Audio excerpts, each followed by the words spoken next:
얼마 전 있었던 자유한국당의 우먼 페스타라는 행사가 화제입니다. 그 자리에서 한국당 경남도당 여성 당원들이 퍼포먼스 마지막에 바지를 벗고 속옷을 연상시키는 하얀 속바지에 한국당 승리라는 말이 써진 엉덩이를 내보였다고 합니다. 그리고 엉덩이 춤을 췄다죠. 성인지 감수성이 모자란다는 비판에 한국당 측은 돌발적인 행동이었다라고 답변했는데요. 저는 솔직히 눈앞에 흔들거리는 여성들의 하얀 엉덩이가 그렇게 민망스럽지도 또 여성으로서 성적 수치심을 느끼지도 않았습니다. 선정적이라고 보기에는 너무나 저희 어머니 엉덩이랑 비슷해서요. 그냥 매우 웃겼습니다. 엉덩이 춤이란 것이 얼마나 보기에 우스꽝스러운지 우리 모두 어릴 때 엉덩이로 이름 쓰기 하면서 겪어봤을 텐데 엉덩이에 강렬한 빨간색으로 아로새겨진 한국당 승리, 큰 웃음을 주기 위한 빅픽처였을까요? 그걸 보면서 한국당 여성 당원들은 여성으로서 어떤 종류의 자긍심을 느꼈을까 궁금합니다. 여성 친화적 정당을 만들겠다고 하지만 또 청년과 가까이 하겠다고 하지만 해본 적이 없으니 이 불타는 진심을 어떻게 표현해야 할지 모르시는 거라고 봅니다. 그러니 저런 몇십 년 전 체험학습도 아닌 소풍 갔을 때나 봤던 엉덩이로 이름 쓰기 같은 퍼포먼스가 나오는 거고요. 상상력과 창의력의 부재라고밖에 할 말이 없네요. 열심히 노력하십시오. 언젠가는 좀 더 세련된 퍼포먼스로 진심을 알릴 수 있지 않겠습니까? 그게 되는 그날까지 저는 취향 존중, 취존입니다. 김지윤의 시선이었습니다.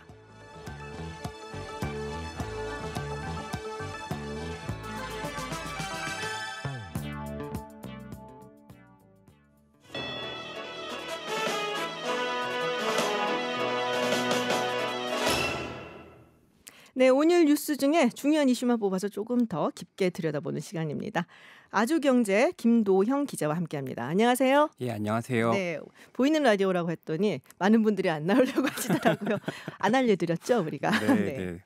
네, 오늘 국회가 정상화가 됐습니다. 마침내 오후에 속보로 들어왔는데 한국당이 오늘 조건 없이 국회 등원하겠다고 했죠. 좀 설명 좀 해주시겠어요? 예, 오늘 오전에 문희상 국회의장 주재로 이제 여야 3당 교섭단체 원내대표 간의 합의가 이루어졌습니다. 네. 이제 선거법을 심사하는 국회 이제 정치개혁특별위원회 그리고 공수처랑 검경수사권 조정을 심사하는 사법개혁특별위원회를 이제 민주당하고 한국당이 각각 나눠갖기로 했고요. 이제 그것 때문에 특위 연장이라든가 여러 가지 사안들이 네. 합의가 이루어졌습니다. 그리고 이제 정개특위에 한국당 위원을 한 명 더 추가를 하는 방식의 정수 조정도 이루어졌고요.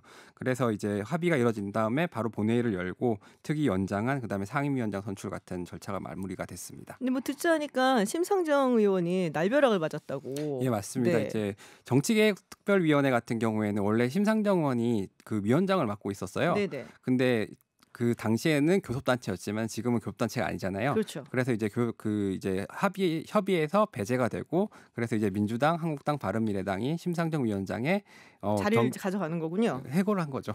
아, 해고. 네. 문자로 했나요? 혹시? 문자도 안 보냈답니다. 문자도 안 보냈어요? 예. 그럼 자기들끼리 그냥 결정을 한 거예요, 그냥 그렇게? 그렇죠. 상당히 많이 화가 나신 것 같더라고요. 전혀 통지를 받지 못한 상태에서 지금 굉장히 좀 화가 나신 그런 네. 상황이라는 거죠. 예. 정의당 입장에서도 굉장히 화가 날 것 같아요. 심상정 의원뿐만 아니라. 그렇죠. 그래서 이제 그 정의당 윤소아 대표 같은 분도 네. 이제 본회의장에 나가가지고 경악을 금치 못했다. 그다음에 사전 합의는 안 해도 협의는 좀 해야 되는 거 아니냐. 네. 여기가 교섭단체 3당만 있냐. 이런 식으로 좀 강렬하게 토로를 하시더라고요. 심상정 의원이 이런 얘기가 들어와 있네요. 해고된 것이다. 쉽게 말해서. 네네. 그리고 해고는 살인이다라고 적힌 그 어깨띠하고 본회의장을 가겠다는 얘기를 했는데 진짜 그러고 오셨나요? 그러니까 어깨띠를 하고 가신다는 말은 네네. 그냥 기자들 사이에서 돌던 말이고 기자들 돌던 말이었군요. 직접적으로 하신 건 아니고 네. 이제 본회의가 끝나고 나서 정론관을 찾아오셨어요. 네네. 그래가지고 이제 본인의 입장을 좀 밝히셨는데 좀 절제된 입장을 밝히셨어요. 네. 제가 이제 국회 정상을 위해서 희생양이 될 수도 있다. 자리에 연연하지 않는다. 근데 한국당이 계속해서 자신의 위원장직을 요구를 해왔다. 네네. 그래갖고 이제 앞으로 이제 선거제 개혁이 어떻게 될 것이냐. 이런 얘기를 좀 하시면서 좀 민주당의 좀 선거제에 대한 선거제에 대한 민주당 입장이 뭐냐. 그리고 여야 사당이랑 협의를 해야 되는 거 아니냐. 이런 식으로 좀 강하게 요구를 하셨어요. 사실 선거제도 개편 부분은 이제 특히 야야 3당 강력하게 요구를 했던 부분이잖아요. 민주평화당, 바른미래당, 정의당, 예, 그리고 맞습니다. 민주당 같은 경우는 검경 수사권 조정안하고 네. 그다음에 이제 또 공수처 네네네. 설치법 요 두 가지를 굉장히 밀던 거였기 때문에 이게 일종의 거래가 아니었냐 이런 얘기가 나올 정도로 예예. 그러니까 민주당 측에서는 이쪽에는 조금 관심이 더 떨어지는 것일 수도 있고 예예. 그러다 보니까 아마 사개특위위원장은 자기네가 가져가고 그리고 정개특위위원장은 그러면은 한국당한테 주겠다 뭐 이런 모종에 있었던 게 아니냐라는 얘기인 것 같아요. 사실은 이제 되게 재밌는 게 이제 예. 정개특위랑 사개특위를 민주당과 한국당이 가져가기로 했는데 그게 가져갈 누가 뭘 가져갈지는 정해지지가 않았어요. 네네. 민주당이 뭘 하나 선택을 하면은 남은 걸 한국당이 가져가는 형태로 합의가 됐는데 이제 민주당은 7월 초에 이제 뭐 의원총회 열어갖고 의견을 수렴하고 네네. 그 다음에 이제 뭘 할지 선택을 하겠다라고 음. 얘기를 하는데 좀 지켜봐야 될 것 같아요. 이미 정해진 걸 수도 있을 것 같아요. 이제 말씀하신 것처럼. 제가 이인영 대표면 당연히 사개특위위원장 가져가겠는데요. 사실은 왜 문재인 대통령이 뭐 네. 얼마 전에 조국 법무장관을 뭐 이제 뭐 맞아요. 검토하고 있다는 네. 설도 나오고 그다음에 윤석열 검찰총장 지명하고 검찰 개혁에 대한 의지가 굉장히 강하잖아요. 그렇죠. 뭐 그런 상황에서 사법개혁특별위원회를 가져가는 것 자체가 좀 맞는 수순이 아닌가 그럼 라는 기자님도 그걸 예측을 하세요? 그렇게? 얘기가 나오는데 네. 사실은 그리고 민주당이 그 연동형 비례대표제를 반대하는 분들이 많아요. 안에서. 그러니까요. 네, 맞아요. 그러니까 이제 한국당이 아예 못하게 막아버리고 우리는 할 거 하고 우리는 나서기 좀 그러니까 니네가 막아주면 좋겠고 대신 우리가 저기 지금 집중하고 있는 게임에 더 집중을 하겠다. 예예예. 그럴 가능성이 높다고 봅니다. 저는. 그렇군요. 그런 이제 모종의 뭐가 있었을 수도 있겠다라는 그런 말씀이셨습니다. 알겠습니다. 뭐 조금 뭐 두고 보면은 이제 어디서 누가 뭘 가져가는지를 보면은 이제 게임판이 좀 더 보이겠죠. 네. 다음 소식 넘어가 보겠습니다. G20, G20 정상회의가 지금 일본 오사카에서 열리고 있죠. 우리 네. 문재인 대통령 어저께 오사카로 건너갔고요.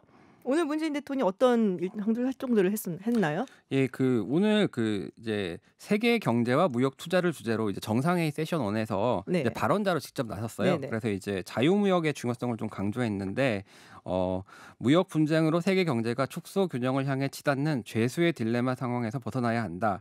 자유무역으로 모두가 이익을 얻는 확대 균형으로 다시 나가야 된다. 뭐 이렇게 말씀을 하셨는데 네. 이제 미중 무역 전쟁이 되게 심화가 되고 있기 때문에 일종의 이제 이제 G20가 다시 네네. 나서서 뭐 리더십을 발휘해야 된다. 뭐 이런 종류의 주장을 하신 것 같습니다. 이게 이제 각자 도생의 시대라고 하잖아요. 그 누구도 믿지 못하고 동맹국끼리도 서로 견제하고 특히 미국의 트럼프 대통령이 그러니까 굉장히 보호무역주의를 네. 강하게 이렇게 밀어붙이고 있는 상황에서 그렇죠. 그래서 요번에 그래갖고 의장 뭐라 그래야지 공동선언서 이런데 원래 보통은 안티 프로텍셔니즘, 그러니까 뭐라 그러죠 보호무역주의 이런 예. 것들이 거의 들어갔었거든요. 네네. 근데 지난 이 G20 회담 회의부터 안 들어가기 시작을 했어요. 트럼프 대통령 눈치가 좀 보여갖고. 워낙 입김이 세니까. 그러니까요. 그러니까 그 대신에 이제 자유무역이란 말을 좀 더 많이 쓰는 걸로. 물론 이제 거기다가 트럼프 대통령 하나 더 붙이죠. 페어. 공평한 무역, 공정한 무역까지 붙이는데 오늘 많은 정상들을 또 만난 것 같아요, 문 대통령이. 예. 오늘 같은 경우에 이제 뭐 나렌드라 모디 인도 총리랑 이제 정상회담 가지셨고 조코 위도도 인도네시아 대통령, 그다음에 에마니엘 마크롱 프랑스 대통령하고 정상회담을 가졌습니다. 네. 주로 뭐 경제 협력에 대한 이런 얘기를 좀 많이 그렇겠죠. 했고 북한에 관련된 얘기는 조금 상대적으로 덜 했어요. 그리고 저녁에 블라디미르 푸틴 러시아 대통령하고 정상회담이 예정돼 있는데 여기서 좀 기사거리가 나오지 않을까 그렇게 생각하고 있습니다. 그렇죠. 러시아 정도면은 사실 이제 북한 얘기를 해볼 수도 있고 지난번에 김정은 위원장이 또 러시아 방문을 했었잖아요. 예. 아마 그런 얘기가 좀 있지 않을까 싶은 생각이 드는데 한일 관계가 썩 좋지 않죠. 이번 정상회의 뭐 개최가 되나 했는데 두 정상 사이에 정상회담은 없는 걸로. 예, 그렇습니다. 아베 총리가 대부분 다 만나는데 우리만 안 만난다고 지금. 네. 재밌었던 게 이제 우리가 한일 정상회담 일본 측에서 정상 너무 일정이 차서 못 만난다. 그러니까 이제 우리 측에서도 우리도 일정이 차 있다. 뭐 이런 식으로 약간 너네만 바빠 우리도 바빠 뭐 이거군요. 그러니까. 그렇죠. 그래갖고 그 아베 총리랑 문 대통령 일단 사진을 같이 찍긴 했는데 이제 좀 상당히 되게 어색한 표정이 묻어나요. 사진 보시면 아실 것 같은데 한 10여 초 정도 악수를 했다고 하는데 굉장히 어색하고 그리고 또 재밌는 거는 이제 끝나자마자 아베 총리는 이제 마크롱 대통령하고 인사를 했는데 막 끌어안고 막 서로 막 진짜요? 네, 뭐 그 정도로 입에 뺨에 닿는 그 뽀뽀도 하고 그랬나요? 그건 제가 확인을 못했습니다. 확인해봐야지. 제가 나중에 확인하고 네. 알려드리겠습니다. 뭐 네. 문 대통령도 인도 총리 만나니까 네. 굉장히 반가운 원래 친하신 걸로 그렇죠. 모디 알려져 총리랑 워낙에 사이가 좋죠. 또. 네, 친한 걸로 알려져 있으니까요. 예. 네, 그렇구나. 한일 관계가 워낙 안 좋은데다가 그리고 사실 일본, 그러니까는 지금 곧 선거가 있어요, 일본이. 그러니까 아마 아베 총리 입장에서도 지금 대한민국의 대통령을 만나는 게 정치적으로 그렇게 좋지는 않을 거다라고 생각했을 가능성도 있어요. 오히려 만나자 그러는데 내가 안 만난다 그랬어. 막 이게 더 먹힐 수도 있다라는 판단을 했을 것도 같은데 재밌는 뉴스가 하나 있어요. 그 문재인 대통령 트랩에서 내리는데 홀대했다. 네네. 그런 소문이 좀 있었더라고요. 그러니까 이제 트랩이 이제 계단이잖아요. 네. 내리는데 오사카에 비가 오니까 네네. 거기가 개방형 트랩에서 지붕이 없어요. 지붕이 없어가지고 이제 그 김정숙 여사하고 같이 이제 우산을 쓰고 이렇게 내렸어요. 근데 시진핑 주석 같은 경우에는 이 트랩이 이렇게 돼 있어갖고 거기가 다 막혀 있어요. 그래갖고 비 안 맞고 그냥 내려온 거죠. 그래가지고 이제 항상 의전 문제가 불거졌었으니까 이제 네. 항상 등장하시는 그분 이제 민경욱 자유한국당 대변인이 또 오라고 하셨군요. 네, 페이스북에 올렸어요. 중국과 비교된다. 2개 사진 같이 올리고 그리고 이렇게 의전을 받으면 국민들 욕 먹이는 것 막 이렇게 적었어요. 트럼프 대통령도 그냥 우산 쓰고 내리던데요. 예, 이방카 그 딸 이방카 이제 백악관 보좌관하고 네네. 같이 이렇게 우산 쓰고 내렸던 거죠. 근데 그게 사실 우리 측에서 요구를 했대요. 그러니까 사진 찍기 좋으라고. 네네. 네, 그래서 뭐 전혀 민경욱 의원 말하고는 상관이 없는 것으로 밝혀진 것 같고요. 네네. 마지막 소식 들어보겠습니다. 영화감독 홍사수 씨 얼마 전에 패소했죠. 이혼 소송. 항소를 안 한다고 지금 얘기를 했다 그래요? 예, 오늘 그 네. 법률 대리인이 보도자료 냈는데요. 네네. 이제 홍상수 감독은 작품 연출과 현재 생활에 집중하기 위해 이혼 소송 1심 판결에 항소하지 않기로 결정했다. 뭐 이렇게 내놨습니다. 그러면은 언제 한대요? 이제 당연히 할 줄 알았는데. 네. 이게 사실은 지금 아시겠지만 이제 2015년 9월에 대법원 판례가 있지 않습니까? 예, 맞아요. 이제 유책주의와 파탄주의가 있는데 대법원은 이제 유책주의를 계속해서 유지를 하고 있는 상황이라서 어차피 항소를 해도 질 거라는 판단을 한 것 같아요. 당시 이제 7대 6으로 이제 귀책 사유가 있는 사람은 이혼을 요청할 수 없다 이런 거잖아요. 유책주의가. 근데 파탄주의가 언젠가 채택이 되면은 다시 하겠다라고 생각하는 것 같은 게 사회적 여건이 갖춰지면 다시 법원의 확인을 받으려 한다. 네. 뭔가 다른 사건이 판결이 나길 기다리고 있는 게 아닌가? 예, 그런 것 생각도 같습니다. 좀 드는데요. 네. 이제 뭐 앞서도 이제 7대 6이니까 네. 이게 한 명만 넘으면 되는 거고 지금 또 인적 구성이 많이 바뀌었으니까 좀 네네. 기대할 수 있는 부분이 있을 것 같습니다. 그렇군요. 알겠습니다. 지금까지 이슈 가이드의 아주경제 김도영 기자였습니다. 감사합니다. 감사합니다. 네, 색다른 시선 김지윤입니다. 2부 시작하겠습니다. 보이는 라디오로도 보실 수 있는데요. 유튜브에서 TBS FM으로 검색하고 들어오시면은 실시간으로 시청하실 수 있습니다. 많이 들어와 주세요. 춘향이가 기다리고 있습니다. 네. 네, 화제의 말로 뉴스를 꿰뚫어보는 색다른 시선의 팔방미인이라고 우리가 별명을 지었습니다. 춘향이라고 이제 부르려고요. 차윤주 프리랜서 기자 함께합니다. 네, 안녕하세요. 안녕하세요. 네. 오늘 첫 번째만 일단 소개를 해주시죠. 네. 우리 공화당 지도부는 이 시간부로 텐트를 파이낸셜 빌딩으로 옮기겠습니다. 우리 공화당은 내일 어떤 정당도 하지 않는 트럼프 미국 대통령의 대대적인 환영 집회를 가집니다. 아마 수십만의 외국 국민들이 시청에서부터 숭례문에서부터 광화문까지를 채울 겁니다. 네, 지금 정원진 의원이 그 텐트 옮긴다라는 얘기인 것 같아요. 네, 맞습니다. 네. 우리 공화당이 오늘 오전에 광화문 광장에 있던 불법 천막을 한 500m 정도 떨어진 서울 파이낸스 센터 앞으로 이동을 했습니다. 이 기자회견 직후에 일종의 자진철거를 한 셈인데요. 이유는 들으신 것처럼 도널드 트럼프 미국 대통령이 우리나라에 오기 때문입니다. 그 방문을 환영하는 행사를 연다고 하고 무려 이제 당원과 지지자들 한 10만 명 이상이 참여하겠다고 하는데요. 사실 서울시가 강제철거를 하겠다 다시 엄포를 놨을 때도 꿈쩍도 안 했거든요. 근데 참 예상치 못하게 이 갈등이 해소가 됐습니다. 트럼프 대통령 때문에. 네, 물론 이제 그 우리 공화당에선 서울시가 요구해서 내가 이걸 치운 게 아니다 이렇게 네네. 주장을 하고 있는데요. 오늘 아침에 경찰에서 이 협조 공문을 보냈다고 해요. 그걸 받고 자기가 고뇌를 거듭한 뒤에 결단을 내렸다 이렇게 얘기를 하고요. 그러면서 이 지금 기자회견이 한 20분이 넘어가는데 네네. 얼마나 미국을 우리가 사랑하고 있는지 한미 동맹을 굳건하게 혈맹으로 지켜야 한다. 뭐 이런 네네. 얘기들을 했습니다. 아, 그렇군요. 뭐 방금 아까 나오긴 했습니다마는 이제 정당이 이렇게 하는 게 어떤 정당도 하지 않는 대대적인 네. 환영을 한데 뭐 사실 정당 차원에서 하는 거는 좀 이상하기는 한데 네, 그렇습니다. 어쨌든 간에 일시적으로 철거를 한다는 거잖아요. 그러면 트럼프 대통령 가면은 다시 돌아오는 건가요? 네, 그게 궁금하실 네. 것 같은데요. 형식은 일시적으로 이동한 거긴 한데 네. 이제 실질적으로는 이 철거를 한 걸로 보여요. 왜냐하면 지난 25일 날, 그러니까 화요일 날 서울시가 행정대 집행을 했을 때 네. 곧바로 2배 규모로 천막을 설치를 했었거든요. 그렇죠. 예. 그만큼 되게 격렬하게 저항을 했었고 박원순 시장이랑 아주 가시도친 설전을 주고받았어요. 네. 박원순 시장이 뭐 언론 인터뷰에서 조원진 대표 월급을 압류해서라도 이 그 강제 철거에 들어간 비용 2억 원을 2억 원, 받아내겠다 네. 이렇게 얘기를 했더니 이 조원진 대표가 마침 우리 방송에 나와서 코미디라고밖에 할 수 없겠다 이러면서 맹비난을 하기도 했었습니다. 그래서 이제 광장에 이제 세운 천막은 정당 활동이다 이렇게 주장을 하고 있어서 앞으로 집회는 계속 할 것으로 보이는데요. 다시 오지는 않을 거라는 관측이 좀 왜요? 우세해요. 왜냐하면 서울시가 26일 날 경찰에 정식으로 이 광화문 광장의 시설물을 보호해달라 이렇게 요청을 했다고 합니다. 경찰이 공식적으로 어떻게 할지 아직 입장이 나오진 않았는데요. 네. 아마도 이 천막이나 텐트 같은 걸 설치하지 못하도록 경비를 할 거라고 이제 보여지고요. 그러면 공권력이랑 충돌이 있을 수도 있으니까 네, 그렇습니다. 이번을 계기로 그냥 접을 수도 있겠다라고 판단들을 하시는군요. 네, 근데 또 문제는요. 이게 파이낸스 빌딩 앞으로 옮겨갔다고 네네네. 설명을 들었는데 여기도 공공장소라서 이 천막 같은 걸 설치하면 안 되는 장소거든요. 네. 그리고 지자체 허가가 필요한데 지금 허가가 나올 리는 뭐 만무하고요. 여긴 또 광화문 광장이랑 다르게 사람들이 지나다니는 인도예요. 그렇죠. 그래서 허가 조건이 더 까다롭다고 하더라고요. 아. 그래서 지금 당장 뭐 충돌은 피했지만 앞으로도 언제든지 갈등이 불거질 수 있다. 이렇게 보여집니다. 아, 그렇군요. 알겠습니다. 네, 두 번째 말 한번 들어보도록 하겠습니다.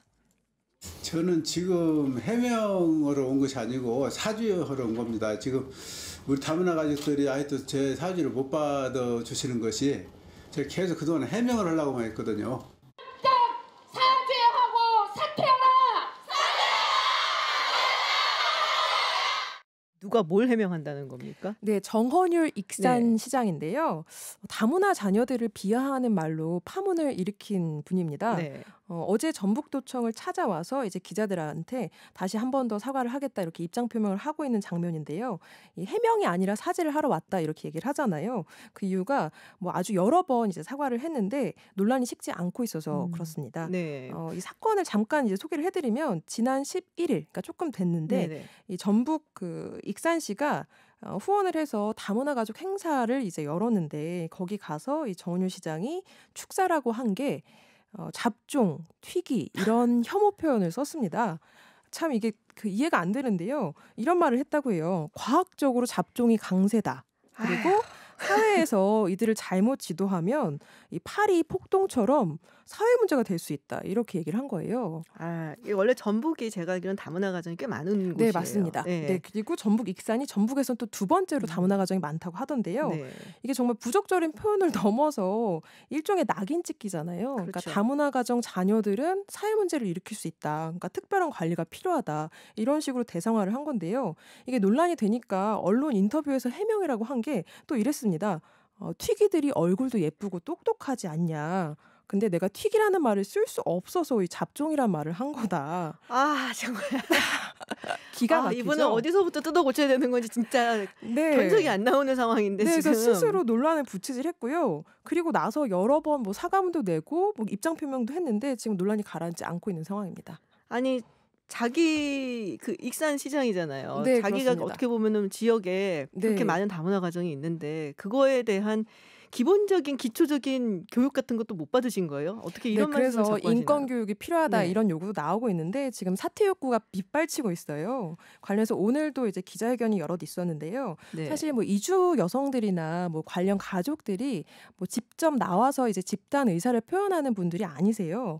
근데 이제 심상치 않게 전국적으로 좀 움직임이 있는데 오늘 오전에 이제 서울 중구에 있는 국가인권위원회 앞에서 이 다문화 관련 시민단체들이 와서 이제 회견을 열고 네. 이 정원율 시장에 대한 진정서를 제출을 했습니다. 그러니까 인권위 차원의 뭐 시정을 요구를 한 거고 또 오후에는 국회 앞에서 이 이주 여성들이 와가지고 이제 사퇴를 촉구하는 기자회견을 열었고요. 오늘 전북, 익산, 광주 이런 데서도 수백 명이 참여하는 규탄 집회가 열렸다고 네네. 하는데요. 이게 사실 진짜 문제가 이 말씀하신 것처럼 정원율 시장이 정치 지도자라고 할 수 있잖아요. 그렇죠. 이런 사람들이 나서서 뭐 이제 이런 분들에 대한 사회적인 차별을 없애고 이래야 되는데 지난번에 이제 황교안 대표 외국인 노동자한테 임금을 좀 차별적으로 줘야 된다. 네, 이런 말도 그렇게 했고. 이제 발언을 한 것처럼 이런 분들이 나서서 이런 말을 하고 있어서 정말 문제고요. 그래서 뭐 국가인권위원회가 아니라 유엔 인권위원회에 제소를 해야 한다 이런 얘기도 나올 만큼 지금 굉장히 논란이 되고 있고요. 네. 지금 정원율 시장 소속이 민주평화당이라고 해요. 그래서 네네. 당 차원에서 징계와 거치에 대한 논의를 하고 있다고 뭐 합니다. 당연히 해야 될 사항이라고 보여지고요. 네, 그렇습니다. 이걸 계기로 해갖고 조금 공인들의 이런 다문화 가정이나 다문화에 네. 대한 좀 본격적인 교육이 좀 필요하다. 네, 그렇게 인권 보여지네요. 감수성이 네. 좀 같이 높아져야 될 것 같습니다. 네, 네. 알겠습니다. 지금까지 차윤주 기자였습니다. 감사합니다. 감사합니다. 네, G20 정상회의가 오늘부터 이틀 동안 일본 오사카에서 열립니다. 지금도 세계 주요국 정상들이 모여서 정상들 간에 활발한 정상회담이 이루어지고 있는데요. 특히 내일 열리는 미국과 중국의 정상회담에 대한 국제사회의 관심이 큽니다. 어떤 결과가 나오는가에 따라서 세계 경제 그리고 우리 경제에도 큰 영향을 줄 수밖에 없기 때문이죠. 이런 가운데 G20 회의 직후에 트럼프 대통령이 한국을 찾고요. 또 비핵화 외에 다른 의제들도 테이블 위에 오를 것 같은데요. 그 부분 이야기해 보겠습니다. 미중산업경제연구소의 조영찬 소장 나오셨습니다. 안녕하세요. 예, 안녕하십니까? 네, 먼저 모든 세계가 지금 집중하고 있어요. 내일 열리는 미국과 중국의 정상회담. 그 이야기부터 먼저 해봐야 될 것 같습니다. 지난 5월 9일 협상 결렬되고 난 다음에 지금까지 계속 소강 상태였잖아요. 어떻게 전망하세요? 지금 단도직 입장을 한번 여쭤보면. 네, 결론적으로 말씀드려서 서로의 입장차가 워낙 크고요. 그렇죠. 또 자존심뿐만 아니라 서로의 그 신뢰감을 상실한 상태이기 때문에 네. 이번 그 정상회담을 통해서 무역 문제가 일시적인 휴전에 들어갈 가능성은 극히 낮고요. 아무래도 그 관세 부과 그리고 또 추후에 어느 정도 그 냉전 기간을 갖게 되고요. 그 이후에 중국 정부는 아무래도 국가 건국일인 10월 달 이후에 다시 협상을 재개하지 않을까 이렇게 보여집니다. 많은 분들한테 이렇게 여쭤봤을 때 그랬었거든요. 그 최악의 결과와 최상의 결과가 있는데 그게 약간 이렇게 많이 내려갔다 기대치가. 그러니까 그 전에는 그래도 이번에 타결되는 거 아니야 뭐 이런 얘기가 있었는데 그건 아예 물 건너갔고 이제는 그래도 가장 잘 된다면은 무역 협상을 다시 시작하자. 그리고 그 동안에는 관세를 부과하지 말자인데. 지금 그것도 어렵다는 말씀이시잖아요. 네, 아무래도 트럼프 대통령 입장에서는 내년 대선을 위해서 네네. 지금 출정식을 준비를 하고 있는데요. 네. 중국의 꼬리를 내리고 어느 정도 양보를 했다면 기존에 있었던 미국 제일주의, 보호주의, 무역주의 정책과 관련해서는 기치를 내린다고 지지자들한테 잘못 메시지를 전달할 수가 있기 때문에 정치적으로 상당히 민감한 상황입니다. 이뿐만 아니라 시진핑 국가 주석 입장에서도 현재 중국의 꿈을 달성하기 위해서 네. 강국 노선을 걷고 있는데요. 트럼프하고 타협을 했을 경우에 중국의 핵심적인 이익과 관련해서 훼손을 당할 수가 있고 또 이 부분과 관련해서 당의 보수파들로부터 공격을 받을 수가 있기 때문에 현재 정치적 입장에서도 서로가 양보하기는 상당히 어려운 상황이지 않을까 보여집니다. 근데 이게 또 결렬이 되면 미국 증권 시장에 되게 많이 움직였잖아요. 정말 롤러코스터 탄 것처럼 왔다 갔다 했는데 미국 경제도 상당히 안 좋지 않을까. 그러면 트럼프 대통령 재선에도 사실은 빨간불까지는 아니더라고 하더라도 별로 이렇게 좋은 징조는 아니거든요. 네, 5월 그 3차 관세 네. 부과 2천억 달러가 발의가 됐을 때 미국 증시 같은 경우는 5에서 한 7% 정도 하락을 했는데요. 하지만 어느 정도 지금 그 충격을 완화했던 상 지금 다 복구가 되어 있는 네. 상태입니다. 그래서 추가적인 관세 인상과 관련해서 나오더라도 미국은 금리 인하라는 카드가 지금 준비가 돼 있고요. 파월 의장이 별로 말 안 들을 것 같은데. 근데 워낙에 네. 그 양국의 경제에 미치는 충격이 워낙 크기 때문에 네. 파월 입장에서도 아무래도 금리 인하 카드라든지 아니면 다양한 양적 완화와 관련해서 그동안에 그 회수하는 절차도 네네. 이제 중단될 가능성이 있다는 측면에서는 그렇게 너무 비관적으로 보실 필요는 없을 거로 보여지고요. 다만 앞으로 중국이 미국 국채 1조 1천억 달러를 네. 어떻게 팔 건지 그리고 이거와 별도로서 히토리 문제와 관련해서도 중국이 어떻게 풀어갈지 여부에 따라서는 미국도 대응하는 강도가 달라질 수가 있기 때문에 네. 향후 미중 간에 어떤 카드를 내놓느냐가 더 중요하지 않을까 보여집니다. 그럼 뭐 금리 정책을 통해 갖고 어느 정도 완화를 할 수 있을 것이다. 하지만 중국이 가지고 있는 미국 국채를 어떻게 이걸 운용을 할 것인가에 따라서 조금 우리가 좀 지켜볼 부분은 있다라는 말씀 같은데, 만약에 그럼 결렬이 된다. 그런 경우에는 세계 경제에 아무래도 타격이 있을 수밖에 없을 것 같거든요. 뭐 어떤 사람들은 뭐 언제였더라 뭐 비교하면서 굉장히 안 좋을 것이다라는 얘기까지 하는데, 어떻게 보십니까? 어느 정도 타격이 있을 것 같으세요? 아무래도 IMF하고 월드뱅크 같은 경우에는 중국이 최대 1.9%포인트 성장이 떨어질 것으로 보고 있고요. 미국은 0.7%포인트 떨어질 것으로 네. 예상하고 있습니다.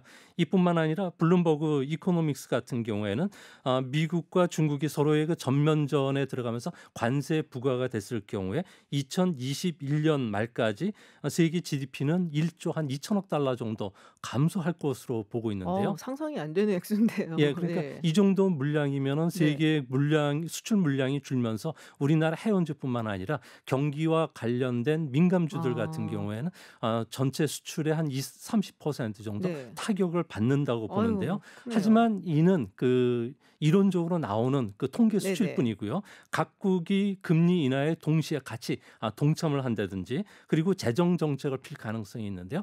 미국 같은 경우에는 현재 하원에서 민주당과 지금 협의하는 부분이 네. 앞으로 20년간 3조 달러에 달하는 네, 인프라 인프라 투자를 투자, 예. 투자를 하기로 했는데, 이렇게 되면 매년 미국의 GDP를 0.5%포인트 정도 끌어올릴 수가 있고요. 중국도 위안화 절하뿐만 아니라 자동차라든지 가전제품과 관련해서 전국적인 보조금 주는 정책을 지금 준비를 하고 있습니다. 이와 더불어서 금리 인하 그리고 채권 발행을 늘리면서 지방 정부를 중심으로 한 인프라 투자가 늘어나기 때문에. 근데 문호신 장관이 금리 그 위안화 절하하면은 가만 안 있겠다는 식으로 얘기를 했거든요. 그러니까 이게 이제 미국하고 중국하고 계속 그렇게 될 것 같고, 중국도 어떻게든 하여튼 장기전으로 보는 것 같은데, 이게 사실은 서로 받아들이기 어려운 것들을 갖고 싸우는 거잖아요. 특히 이제 지식재산권이라든지 뭐 기술 이전 부분. 결국에는 그리고 이게 금융으로 가지 않겠냐라고 얘기를 하고 있는데, 이걸 상수로 둔다면 한국이 굉장히 타격을 많이 받을 거라고 예상을 하시고, 어떤 식으로 경제 전략을 세워야 되는 것인지 그 부분도 많은 사람들이 굉장히 고민거리일 것 같거든요. 네, 우리나라 같은 경우는 아무래도 부가가치 무역 의존도가 다른 나라보다 네. 상당히 높습니다. 이 때문에 아무래도 그 미국이라든지 중국의 기업들 진출한 기업들이 가장 큰 타격을 받는데요. 이 때문에 앞으로 중국에 있는 우리나라 2만 3천 개 가공 무역에 종사하는 기업들 같은 경우에는 동남아나 서남 아시아 쪽으로 밸류 체인망을 좀 다시 구축하는 작업에 들어가야 되지 않을까 보여집니다. 보통 이들 나라들 같은 경우는 북위 23도 국가에 위치하고 있는데요.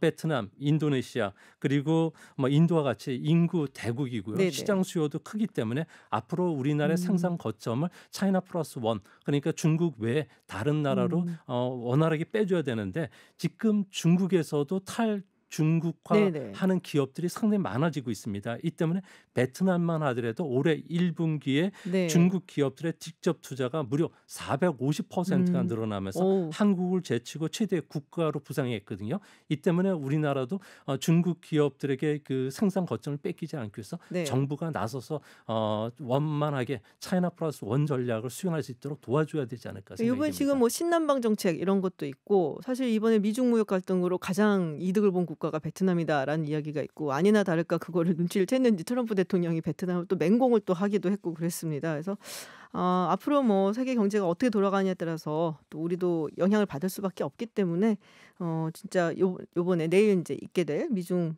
정상회담 결과가 어떻게 나올지 많이들 조금 지켜봐야 될 것 같고요. 그러고 나서 이제 트럼프 대통령이 한국에 오죠. 한미 정상회담이 있을 것 같은데, 뭐 당연히 북핵 이야기를 하게 될 것 같고요.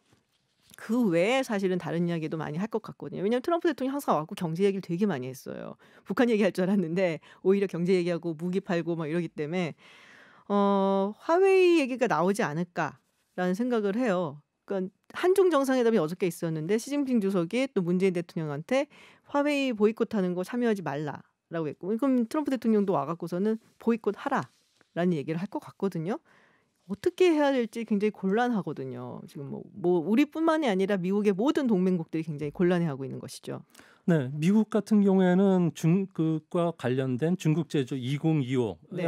관련된 보조금 폐기, 그리고 화웨이를 5G 통신망에서 내쫓는 게 최종 목표라고 그렇죠. 그럽니다. 이 때문에 뭐 법률적뿐만 아니라 정부적 차원에서 강한 그 압박을 줄 가능성이 큰데요. 네네. 우리나라 같은 경우는 국가나 안보 측면뿐만 아니라 경제, 통화 측면에서도 미국의 의존도가 워낙 다른 나라보다 강하다 보니까 그렇죠. 모호한 입장을 취했을 경우에 우리가 매년 50만 대 미국에 수출하는 자동차와 관련해서 네. 자동차 관세 부과에 나설 가능성이 있는데요. 이미 미국 상무부의 일원들이 한국에 와서 자동차와 관련된 부분에 대한 조사가 지금 진행 네. 중에 있다고 합니다. 아. 이뿐만 아니라 우리가 가장 걱정하는 부분이 미국이 중국을 겨냥한 중거리 탄도 미사일 배치 문제뿐만 아니라 네, 해상 맞아요. 크루즈 핵미사일 배치도 강행할 가능성이 있는데요. 이렇게 되면 제2의 사드 사태가 일어날 가능성도 있고요. 네. 우리가 또 걱정하는 부분은 북핵 협상에서 미국의 도움이 없이 우리가 스스로 개척할 수 없는 부분들이 많거든요. 네. 아무래도 이 협상에서도 수혜가 될 수가 있기 때문에 우리 입장에서는 상당히 좀 어려운 상황입니다. 그렇다고 중국의 그 반하는 결정을 내렸을 경우 중국 같은 경우는 현재 사드와 관련해서 85%만 제재를 해제했을 뿐 네네. 실제 그 전세기 직항로 개설 문제 그건 아직도 안 되고 예, 있죠. 안 되고 있죠. 예. 크루즈 여행, 그리고 해외 직구, 롯데 면세점 이용 불가 같은 네네. 부분들이 계속 진행되고 있는데요. 앞으로 이런 부분들이 해결될 가능성이 없을 가능성이 있지 않을까 보십니다. 이 때문에 가장 중요한 건 우리 정부가 국가 이익을 위해서 미국과는 지금보다 좀 더 가까워져야 네. 되겠고요. 중국과는 친해지기 위해서 상하이 모두 전략적 소통 방법을 찾는다든지 기업들 네네. 같은 경우는 플랜 B 전략을 좀 서둘러서 마련해야 되지 않을까 생각이 듭니다. 마지막으로 짧게 질문 드릴게요. 트럼프 대통령이 한국 재계 총수들과 만난다고 하는데 무슨 얘기를 할까요? 미국에 투자하라 뭐 이런 얘기일까요? 아무래도 일본에서도 그 네네. 이야기를 했는데요. 대미 투자 확대뿐만 아니라 네. 가장 중요한 반화해 전선에 동참하라고 요구할 네. 것으로 보여지는데요.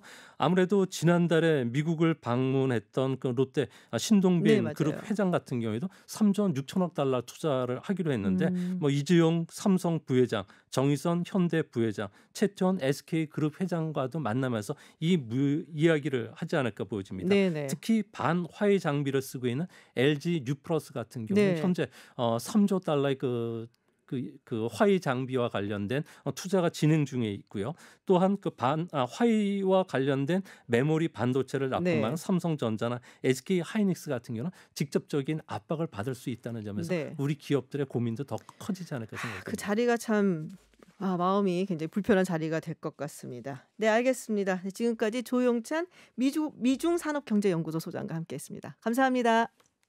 색다른 시선 김지윤입니다. 함께하고 계신데요. 잠시 한 가지 안내 말씀드리겠습니다.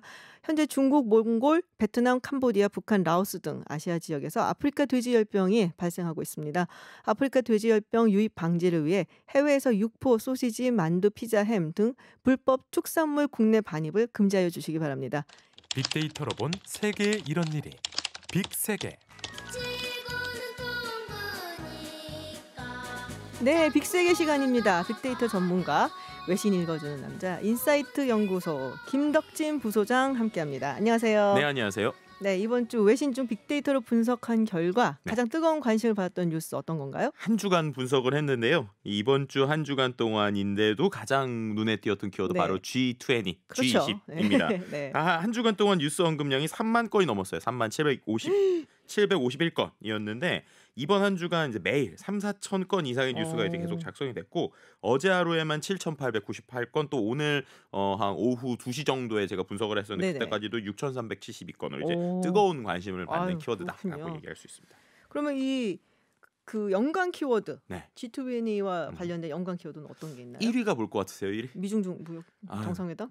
그죠. 거의 미중 정말 거의 정확하게 맞히셨는데 G2입니다. G2. G2. 네, 그렇죠. 그러니까는 G2니까. 2N인데 연간 키워드 1등이 G2라는 거죠. 네. 그만큼 미중에 대한 관심이 상당히 높고요. 2위가 역시 트럼프라는 키워드. 연간 키워드를 보면 뭐 미국 회담, 뭐 시진핑 이런 키워드가 있었고 3위권에는 뭐 정상회의, 오사카 정상회담 등 이제 실제 벌어지고 있는 네네. 지역에 대한 관심이 많았고요. 또 10위권에 북한이라는 키워드가 있었는데 과연 북한과 관련돼서 트럼프 대통령이 직접 만나지는 않는다고 그랬는데 과연 어떠한 것을 할 것이냐라는 것에 대한 좀 관심도 있는 상황인 것 같아요. G20 뭐 G2 이런 얘기 하잖아요. 그래서 G가 뭘까요? G요? 그죠? 글로벌인가요? 그룹이에요, 그룹. 아, 그룹이에요? 그룹이에요. 되게 단순하죠. 무식이 여기서 티가 나네요. 아니 네. 이게 그게 익숙해져 있으니까. 네. 근데 그러면은 이 급상승 키워드 중에도 눈에 띄는 거 몇 개 꼽아오신 게 있다고 하시는데. 네, 이제 지난주에도 이제 G20와 관련된 이야기 계속 있었는데 그 상황에서 이번 주에 좀 언급이 많이 된 게 보면은 일단 푸틴이라는 키워드가 있었습니다. 네, 이게 뭐냐면 이제 문 대통령과의 회담 때문도 하지만 트럼프 대통령이 푸틴과의 만남에서 이제 트럼프 대통령이 이제 미국 대통령 선거에 개입하지 말라라고 이제 일종의 농담처럼 네, 이제 푸틴 대통령에게 했다고 그래요. 관련 내용을 좀 찾아봤더니 이제 이런 거죠. 양자 회담에 앞서서 이제 푸틴 대통령과 함께 기자들을 만난 자리에서 이제 소위 말하는 러시아 스캔들, 그러니까 러시아의 미 대선 개입 의혹에 대해서 물어볼 거냐라고 했을 때 물론 그렇게 할 거다라고 얘기하면서 그 특유의 제스처 있지 않습니까? 손가락 이렇게 흔들면서 그러면서 선거에 개입하지 마세요, 대통령 이렇게 이제 얘기를 했다고 그래요. 그게요. 작년에 그 핀란드 헬싱키에서 미국하고 러시아 정상회담이 있었어요. 그리고서는 나중에 공동 기자회견을 하는데 그 기자들이 이제 막 이제 물어본 거예요. 트럼프 대통령한테 그 부분 물어봤냐? 러시아 개입한 거 물어봤냐? 뭐라고 대답을 했냐? 했더니 개입 안 했다는데 그런 거예요. 그때 트럼프 대통령이 그래갖고 무시하게 욕을 먹었어요. 그때 미국에서 그걸 믿냐부터 시작해서 그러면 그러고서 땡 하고 끝나고 나온 것이냐. 그래서 아마 그것도 좀 생각이 나갖고 얘기를 한 것 같아요. 제가 보기에는. 그렇죠. 그럴 때 또 그거를 통역사를 통해서 전달받았던 푸틴 대통령도 참 재밌었는데 리액션이 특별히 뭔가 대답을 안 하고 그냥 미소로만 일관했다고. 그런데 이 미소가 또 무서운 미소가 아니냐 뭐 이런 SNS. 푸틴 대통령 뭐래도 무서워요. 뭐 이런 내용들이 좀 있었고요. 또 관련된 또 상승 키워드 중에 비무장지대, 이건 이제 도널드 트럼프 대통령이 이제 내일 정상회담 폐막 이후에 서울 왔을 때 과연 이제 이 비무장지대에 뭐 방문하는 방안이 있다 뭐 이런 것 때문에 지금 이슈가 된 거고, 또 한 가지 키워드 제가 이건 좀 여쭤보고 싶었어요. 뭐냐면 아르헨티나라고 하는 키워드가 좀 급상승해 나왔는데 이게 보면은 G20에 아르헨티나가 있다라는 것에 대해서 SNS상에서 우리가 소위 말하는 그룹 20이라고 하는 게 뭐 선진국들만 만나고 경제적인 것들이 있는데 왜 아르헨티나가 꼈을까에 대한 궁금증들이 좀 많이 있었던 부분이 있었어요. 작년에 의장국이었는데요. 아르헨티나가. 그런데도 이제 그런 관심들이 왜 왜냐면은 이게 딱히 서구 선진국만 모인 건 아니거든요. 그러니까 한마디로 그 동네에서 잘 나가는 이제 골목대장 같은 국가들이 지역에서 하나씩 뽑아서 온 경우가. 쥐가 골목대장 아닌가요? 맞는 것 같아요. 쥐 골목대장. 그거네요. 그게 예를 들면 뭐 사우디아라비아 같은 경우도 들어가 있고, 딱히 서구 선진국이라 말하기엔 좀 애매하잖아요. 돈은 많은 국가긴 하지만 이게 근데 약간 이제 G20에 대해서 사람들이 뭐 굉장히 익숙하지만 정확히는 잘 몰라서 조금 설명을 잠깐 드리면, 원래 이게 G5에 시작을 했어요. 1974년인가에. 그때는 미국, 영국, 프랑스, 그리고 서독 갈라져 있을 때니까. 그리고 일본 이렇게 시작을 하다가 나중에 이탈리아, 캐나다 들어오고, 냉전 끝나고 러시아 들어오고, G8으로 있다가 1999년에 G20가 돼요. 아시아 경제 위기가 있으면서 금융위기가 있고 하면서. 그러고서는 원래는 이게 그 재무장관 회의였거든요. 그러다가 이제 2008년 세계 금융위기 있잖아요. 그러면서 정상회의로 격상이 된 거예요. 그래서 이게 굉장히 경제 중심적인 회의인 거고, 들어가는 국가를 보면 원래 있었던 G7에다가 브릭스라고 우리 얘기하죠. 브라질, 러시아, 인도, 차이나, 그리고 사우스 아프리카 들어가고, 믹타라고 또 있어요. 그럼 이제 멕시코, 인도네시아, 코리아, 그리고 터키, 그리고 오스트레일리아, 호주 이렇게 들어가고, 거기에 이제 또 아르헨티나 들어가고, 그리고 사우디아라비아 들어가고, EU가 들어가요. 그래서 이제 G20가 완성이 된 거예요. 그렇군요. 오늘도 질문하기 잘했다라는 생각이 또 들고 있습니다. 알겠습니다. 그러니까 이게 단순히 뭐 선진국만 간 건 아니고 거기를 좀 대표할 수 있는 이제 그런 지역의 대표 국가가 사실은 모이는 거죠. 그렇군요. 그래서 이제 이 G20에 대해서 또 SNS상에서도 상당히 좀 관심을 해서 오늘은 좀 SNS, 그러니까 언론 말고 SNS상에서는 또 이 G20에 대해서 어떻게 생각하는지 감성을 좀 분석을 해봤어요. 그랬더니 긍정적인 키워드의 비율이 41%, 부정적인 키워드의 비율이 58% 정도였어요. 그렇다고 부정적인 키워드가 반대한다 이런 건 아니고 네. 이제 사람들이 조금 걱정하거나 부정적인 뉘앙스의 키워드를 많이 썼는데 네네. 예를 들어서 부정 키워드에서 상위권으로 나온 걸 보면 안 되다, 압박, 뭐 부담 이런 키워드가 있어요. 근데 안 되다가 뭐냐 봤더니 미중 정상회담. 네, 미중 정상회담도 있지만 아베의 태도에 대한 이야기가 나왔어요. 그러니까 우리나라를 뭐 안 만나겠다. 그런데 뭐 이런 거 들어주면 만나겠다. 뭐 이런데 네네. 이게 과연 이런 태도가 맞는 거냐? 뭐 이런 거에 대한 이야기들도 있었고 네. 또 그거 관련돼서 또 그다음에 이제 압박이라고 하는 건 도대체 누가 누구에게 압박을 그래서 결론적으로 주게 될 것이냐. 예를 들면은 트럼프 대통령이 모든 사람한테 줄 것 같은데. 네, 그런데 이제 거꾸로 중국이 과연 그것을 그렇게 받아낼 것이냐. 뭐 이런 이제 키워드들 때문에도 나왔고요. 부담이라는 키워드 정말 거기서 보이지 않는 힘싸움에서 과연 그럼요. 어떻게 우리가 또 얻어낼 것을 얻어낼 것인가에 대한 네네. 부담 뭐 이런 키워드들도 같이 볼 수 있었습니다. 알겠습니다. 네, 그럼 이번엔 포털 사이트에서 그 많은 관심을 보였던 네. 외신 뉴스 키워드 한번 좀 알려주시죠. 첫 번째 어떤 네. 키워드인가요? 첫 번째 키워드 참 안타깝고 저도 이 사진 보고 정말 네. 눈물을 많이 흘렸던 네네. 미국판 쿠르디라고 하는 키워드입니다. 미국과 인접한 멕시코 국경지대에서 2살짜리 여자아이와 아빠가 함께 미국에 불법 입국하려다가 강에 빠져서 사망한 모습을 담은 처참한 사진이었죠. 이것이 네. 이제 국제사회에 충격을 주면서 화제가 된 키워드인데 이 사진이 마치 이제 2015년에 터키 남부 해변에서 발견된 쿠르디. 3살짜리 네. 난민 어린이 쿠르디, 아일란 쿠르디를 떠올리게 하고 네. 있어서 미국판 쿠르디다라는 키워드로 불리고 있는 상황입니다. 네. 관련 사진에서 제일 안타까웠던 것은 이제 사진이 공개가 됐잖아요. 근데 이제 그 딸 발레리아의 팔이 죽어서도 이제 아빠의 목을 감고 있었다라는 거고 관련 내용이 이제 뭐 아이고. 멕시코 신문들에 좀 게재가 되고 그랬어요. 근데 이 내용들 뭐 영상이나 이런 걸 봤을 때는 일단은 한번 이제 그 아빠가 건너기는 이제 딸과 함께 건너기는 성공을 했다고 해요. 그런데 네. 이제 그다음에 이제 본인의 부인을 데리고 오기 위해서 한 번 더 건넜는데 그때 이제 딸이 그걸 보고 혼자 남겨져 있으니까 두려운 나머지 이제 아빠를 따라서 이제 강으로 들어가려고 하다가 아이고. 그 상황에서 이제 뭔가 허우적거리다가 결국 둘 다 이제 안타까운 참변을 이제 겪게 된 것입니다. 그렇군요. 그러다 보니까 이것이 더욱더 이제 세계에 충격을 던졌고요. 그래서 이런 것들이 이제 그 4년 전에 있었던 이 아일란 쿠르디 이후에 이제 유럽에서 뭐 여러 가지 뭐 일부 네. 난민을 수용하는 제도를 도입되기도 하고 이러다 보니까 과연 이번에도 이것이 미국의 결정에 어떠한 영향을 미칠 것이냐에 대한 뭐 여러 가지 이야기가 나오고 있는 상황이기도 합니다. 이게 사실 관련돼 갖고 미국 의회에서 긴급 예산을 승인을 했거든요. 네, 근데 맞죠. 이게 사실 스토리가 조금 있긴 해요. 원래 하원에서 그 예산을 그거를 이제 법안을 발의를 해갖고 하원은 통과가 됐어요. 네. 하원은 아시다시피 민주당이 장악을 하고 있고 상원은 공화당이 지배를 하고 있잖아요. 근데 그걸 상원에서 부결시켰어요. 그래서 상원에서 요번에 그런 통과를 시킨 법안을 하원에 가져와서 하려는데 하원에서 처음에 반대를 했어요. 왜냐하면 이게 돈을 그냥 준다고 하는데 어디다 쓰일지 어떻게 하냐는 거죠. 그렇죠. 이걸 이민자들 잡는 급습하는 데 쓸 건지 아니면은 뭐 국경 장벽을 세운 데 쓸 건지 우리는 그렇게 허술하게 만들어진 거에 동의 못한다고 했는데 낸시 펠로시 의장한테 펜스 부통령이 전화를 했대요. 이거 내가 책임지고 잘 관리할 테니까 그러니까 통과를 시켜달라. 그래서 민주당 내에서는 굉장히 말이 많았는데 중도파랑 뭐 낸시 펠로시 의장이 이걸 더 끌면 안 되겠다. 왜냐하면 독립기념일이 있어요. 미국에. 맞아요. 그래서 휴일이에요. 그러니까 지금 빨리 처리를 해야겠다. 그래서 처리를 해놓고 민주당 내에서는 조금 뭐 내용이 좀 있는 것 같습니다. 네. 댓글 반응 어떤 게 있는지 소개를 좀 해주시죠. 네, 그래서인지 그 말씀해주신 여러 가지 의견들에서 좀 고민들이 많으신 것 같아요. 네네. 이걸 보시는 분들도 당연히 부녀의 죽음은 너무나도 안타깝고 슬프지만 미국을 또 뭘 할 수 없는 게 불법 이주 외국인을 막는 거기 때문에 참 안타깝다라고 하면서 다 같이 잘 사는 건 불가능할까 뭐 이런 식의 좀 철학적인 이야기를 해주신 분들도 있고요. 말씀하셨던 그 5조 원 규모의 긴급 예산 승인에 네. 대해서 과연 그것이 정말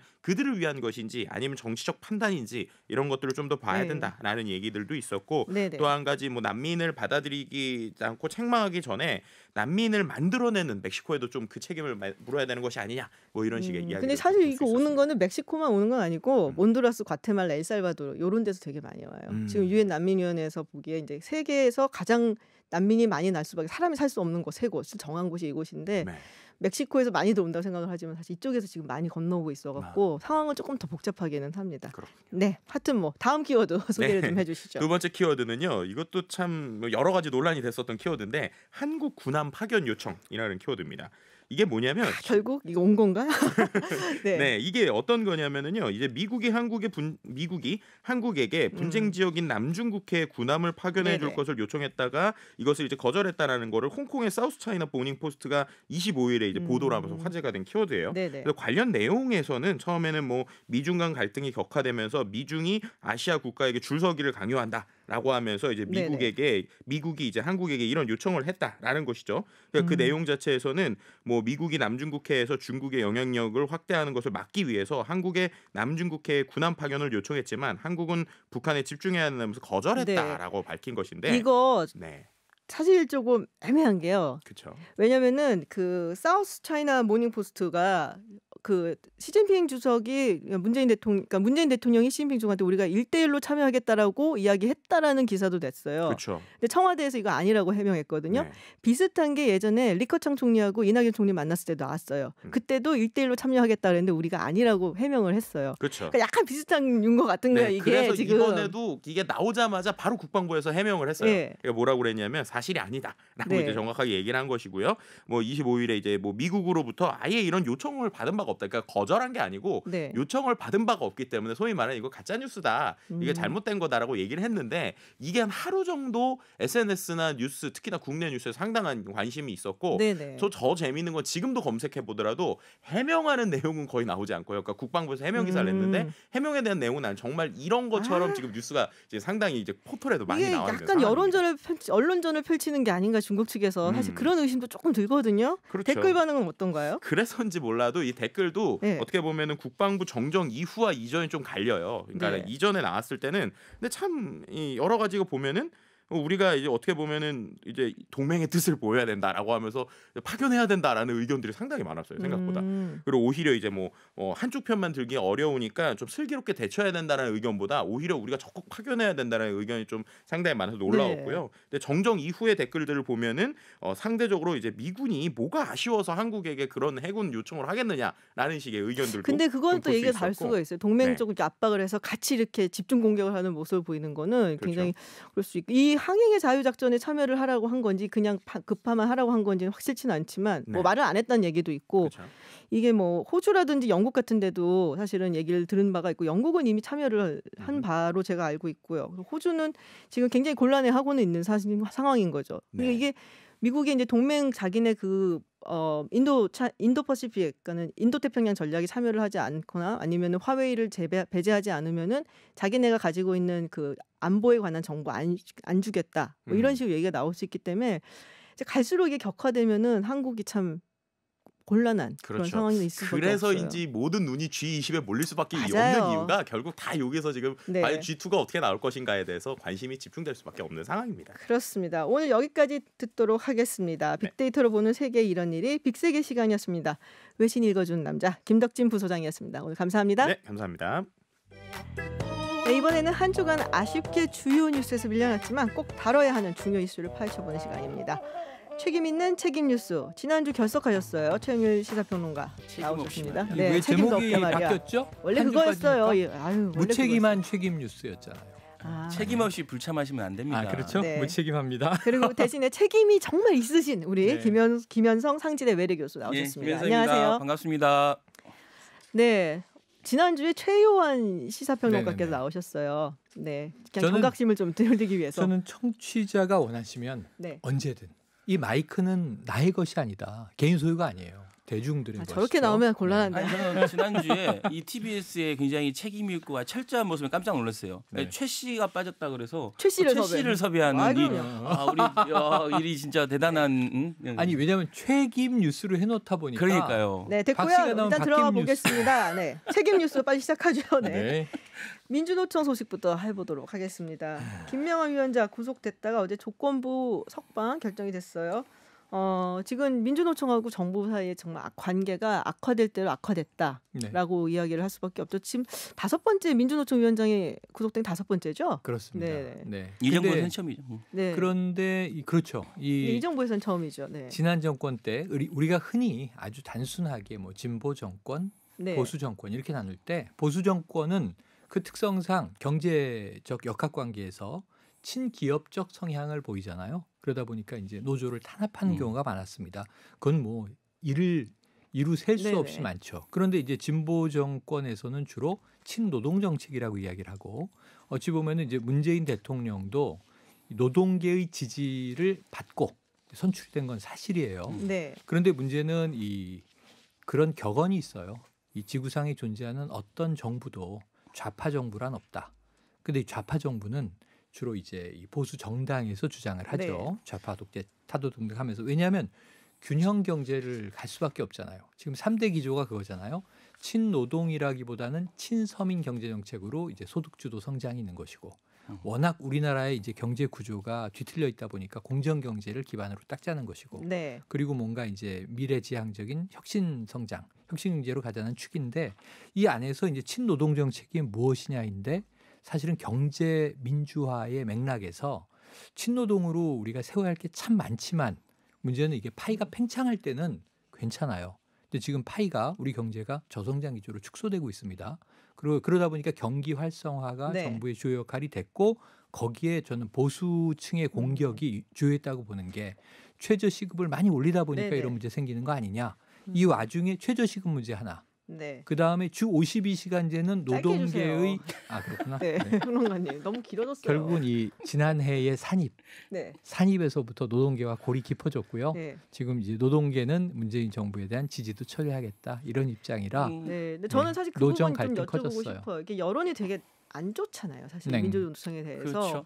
그리고 정부 입장에서는 어떻게 보면 뭐 최저임금제라든지 근로시간 단축이라든지 민주노총이 만족할 만큼은 아니더라도 그들이 원하는 거를 들어주려고 노력을 했다라고 볼 수가 있는 그렇죠. 거고, 네. 기업이라든지 뭐 중소상공인들이 반발이 그렇게 컸음에도 불구하고, 그런데 이러면 정부도 굉장히 서운하지 않을까라는 생각도 사실 들거든요. 그리고 이제 그런 마음들을 몇 차례 걸쳐서 표현을 했죠. 네. 그러니까 이제 지난해부터 네네. 어찌됐든 비서실장했던 임종석 실장도 조금 서운한 표현을 했지 않습니까? 네네. 그러니까 이제 우리나라가 이 노조만의 나라가 아니기 때문에 결국 이제 그런 어떤 입장들을 좀 표현을 했는데, 저는 이번 사건만 놓고 보면 사실 좀 무리했다. 네. 그러니까 예를 들면 공적 어찌 보면 뭐 아주 공인인 위원장을, 그러니까 도주나 증거인멸의 우려가 있다는 것으로 구속하는 거. 그래서 네. 다행히 그나마 구속적 부심을 통해 갖고 이게 풀려나게 된 거에 대해서는 상당히 잘한 일인데, 다만 저는 이제 민주노총에 대해서도 이게 노사정위원회가 있지 않습니까? 네. 그러니까 합의기구. 그러니까 이제 어찌 됐든 그 노사정의 그리고 국민들이 함께 이 문제에 대해서 지금 이야기 나고 있는 어떤 최저임금 문제라든가 52세 노동 문제라든가 비정규직의 정규직의 문제에 대해서 함께 논의하고 함께 합의하고 네. 이렇게 가자. 그런데 이제 불만이 있다고 지금 나와 계신 나왔잖아요. 거거든요. 네. 그래서 저는 이 부분에 대해서는 좀 이렇게 싫은 소리 좀 해야 될 것 같아요. 네. 지금이라도 좀 들어가셔서 이 문제를 이제 또 합리적으로 호소하면 되는 거잖아요. 그렇죠. 결국은 네. 이제 어떤 말과 글로 싸워야지 이제 힘으로 싸우려는 시대는 이제 지났다. 그래서 네. 이제 폭력은 어떠한 폭력도 용납돼서는 안 된다라는 저는 기본적으로 생각하고요. 네. 그리고 야당도 이 문제에 대해서 비판하는 것 자체가 저는 아이러니라고 생각해요. 얼마 전에 얼마나 큰 폭력을 우리는 봤습니까? 지금 민주노총 위원장은 국회 밖에서 담벼락 관련해서 이제 폭력을 네. 했다고 그러는데, 이분들은 국회 안에서 동물 폭력을 했지 않습니까? 동물 폭력이 뭐예요? 네. 동물들의 폭력은 인간의 폭력과 좀 다른가? 동물적 폭력의 이런 걸 보여줬던 분들이신데, 네. 이분들이 이 민주노총 문제를 또 비판하는 것 자체가 또 아이러니다. 국민들이 납득하기 어려울 것이다. 네. 그리고 본인들이 경찰 소환하라는데 지금 뭐 경찰 소환에 응하지 않고 있지 않습니까? 그래서 아무튼 좀 개인적으로 보면 네. 차제에 노사정위원회가 다시 열렸으면 좋겠다. 다시 열렸으면 좋겠고, 네. 지금 최저임금도 이미 27일 오늘까지인가요? 네. 오늘까지 사실 법정 시한은 오늘까지예요. 맞아요. 네네. 오늘까지 결정을 해야 지나갔죠. 되는데 최저임금위원회도 이미 좀 결정을 못 하고 있는 거고, 그래서 노동 문제가 점점 더 꼬여만 가는 게 좀 안타깝기만 합니다. 알겠습니다. 여기서 잠깐 청취자 의견 보내주실 곳 안내해 드릴게요. TBS 앱 또는 50원의 유료 문자 샵 0951 그리고 카카오톡으로 다양한 의견 보내주세요. 여러분의 의견, 질문 소개해드리겠습니다. 얘기를 좀 계속 해보도록 하겠습니다. 사실 노무현 대통령 때도 좀 비슷한 일이 있었던 맞아요. 것 같아요. 뭐 김대중 대통령 때야 그냥 워낙 안 좋은 때였고, 네네. 사실 이제 우리 경제 구조가 바뀌던 때였기 때문에 그럴 수밖에 없었고, 노무현 대통령 때는 사실 경제뿐만이 아니라 뭐 일학급 파병 문제라든지 맞아요. 뭐 여러 가지 문제가 같이 좀 복합적으로 작용을 해서 사이가 안 좋았잖아요. 노무현 대통령이 되게 서운한 표현도 많이 했었어요. 서운한 그래서. 표현도 많이 했었고, 그때는 제가 그냥 네. 퍼뜩 머리에 드는 생각이, 하나는 그 부시가 이라크전을 벌이고 이라크에 파병해라. 네, 맞아요. 우리 정부는 한미 동맹 문제 때문에 파병을 결정했죠. 어렵게. 그렇죠. 이때 임종석 의원이 눈물을 흘립니다. 국회에서. 왜냐하면 이제 절대 안 되는 일이다. 그런데 이제 우리 군이 파병이 됐고 한미 관계는 유지가 됐고 대신 이거 노동계가 굉장히 반대했고요. 또 하나는 임기 후반에 최근엔 이제 진행이 네. 되고 있죠. 한미 FTA. 한미 FTA는 정말 국내 모든 산업계가 우려를 했던 대목인데 네. 특히 노동계 우려가 컸어요. 어찌 보면 김대중 정부 때 아까 말씀하신 대로 IMF의 후폭풍으로 외자가 엄청나게 들어왔고 뭐 국가부도의 날이라는 영화에 고스란히 나옵니다. 그렇죠. 근데 참여정부 때도 신자유주의 정책의 흐름이 경제에 남아 있었던 대목이 한미 FTA였어요. FTA 기조들이 쭉 유지됐을 때니까 이때 노동계가 결사반대 있었습니다. 그래서 참여정부가 진보정부임에도 불구하고 이때도 노정 갈등이 그렇죠. 있었다. 네. 근데 민주노총이 네 말씀하세요. 네. 그러니까 이제 필연적으로 겪을 수밖에 없는 일들이에요. 저는 예를 들면 후보로서의 입장과 대통령으로서 입장은 달라질 수밖에 그렇죠. 없거든요. 그렇잖아요. 이제 후보였을 때 당선을 위해서 이렇게 하는 공약이나 말들이 네. 결국 대통령이 됐을 때의 상황을 보니 그것이 실천하기 어려우면 설득하고 그리고 그것에 대해서 이제 당선을 만들어줬던 이 층들이 네. 조금 더 이해하고 했으면 좋겠다라는 서로 이해관계가 다른 거죠. 그러니까 후보였을 때 지지를 했던 분들은 내 뜻이 당선이 돼서 관철됐으면 좋겠다라는 뜻으로 지지를 네. 해준 건데 당선이 되고 나면 이 상황을 이게 다르게 판단할 수밖에 없는 거죠. 왜냐하면 이해관계를 조정해야 되기 때문에. 하지만 그렇죠. 그게 아니요. 이제 그 간극이 좀 저는 있죠. 김 교수님 말씀에 반대예요. 그건 지난 정권 때 제가 너무 많이 듣던 얘기예요. 방송 토론에서. 김성태 의원이 그런 얘기를 했습니다. 공약은 다 지킬 수 있는 게 아니다. 하지만 이 믿고 표를 찍어준 유권자는 공약을 끝까지 지키라고 요구를 해요. 네. 다만 이거는 뭐냐면 민주노총을 비롯해서 노동계를 김 교수님이 정치 집단으로 해석하시면 그런 해석을 하실 수 있어요. 근데 여기는 사실 엄밀하게 이익 집단이에요. 자신들의 권익을 위해서 싸우는 조직이라고요. 그러니까 저는 제일 안타까운 건 기반 문제예요. 한국 사회에서 노조 조직률이 너무 낮아요. 오바마 정부 말에 오바마 대통령이 제일 한탄을 했던 게 미국의 노동자가 60% 이상은 노조 가입을 해야 되는데 노조 가입률이 떨어지고 있다. 이런 한탄을 하거든요. 노동자의 힘은 연대에서 나오는데 직장에서 생산할 땐 노동자지만 퇴근하면 이들이 시민이고 이들이 구매할 땐 네. 소비자예요. 그러니까 소비자이자 시민이자 노동자인 이 층을 이 정부가 이끌어야 되는데 지금 이 어찌 보면 소수 조직된 대기업 중심의 노조와 정부가 싸우는 양상이란 말이에요.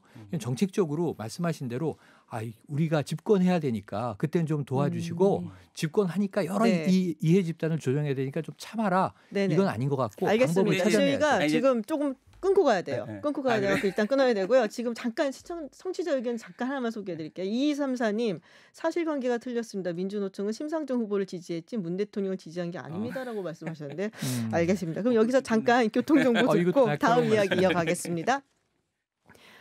네, 다음 이야기 해보겠습니다. 나랏돈 얘기인데요. 청년들 취업 지원을 위해 만들어진 구직활동 지원금이 엉뚱하게 쓰이고 있다라는 기사가 나왔습니다. 취업준비생 취업활동을 돕는 취지로 올해 3월에 도입된 수당입니다. 이게 6개월 동안 50만 원씩. 월 50만 원. 네, 월 50만 원씩 하는데요. 일단 청취자 여러분들 청년들 취업 지원을 위해 만들어진 구직활동 지원금 어떻게 생각하시는지 의견을 좀 보내주시면 저희가 소개해드릴게요. 50원의 유료 문자 샵 0951 TBS 앱 또는 카카오톡으로 보내실 수 있습니다. 이 제도가 도입될 때도 얘기가 좀 많았어요. 뭐 당연히 보수 특하고 진보 특하고 나뉘어갖고 근데 벌써 몇 달 안 됐잖아요. 3월에 네. 도입이 됐으니까. 맞아요. 근데 벌써 이제 이야기가 많이 나오고 있어요. 김학용 위원장, 자유한국당 네. 환노위 위원장이죠. 김학용 위원장이 이야기를 꺼낸 것으로 알고 있는데 뭐 어떻게 썼길래? 지금 이 문제가 네. 기사화 많이 되고 있는데 네네. 취지는 간단해요. 제가 진짜 요약 드릴게요. 네네. 길지 않게.